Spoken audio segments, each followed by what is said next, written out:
અને આ તરફ વડોદરામાં જો વાત કરીએ તો એમજીવીસીએલની ગંભીર બેદરકારી સામે આવી છે, કારણ કે સ્માર્ટ મીટરના કારણે ગ્રાહકને લાખો રૂપિયાનું બિલ ફટકારી દેવામાં આવ્યું.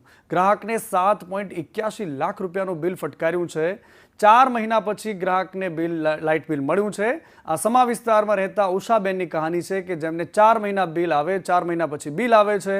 સામાન્ય રીતે 1500 થી 2000નું બિલ આવતું હોય, ઘરમાં 7,81,000નું બિલ આવે તો એ પરિવારના માથે શું વીતે એ કદાચ એમજીવીસીએલના અધિકારીઓ નહીં સમજી શકે. સ્માર્ટ મીટર 3 મહિના પહેલાં 3 થી 4 મહિના પહેલાં મળ્યું છે, નાખ્યું છે.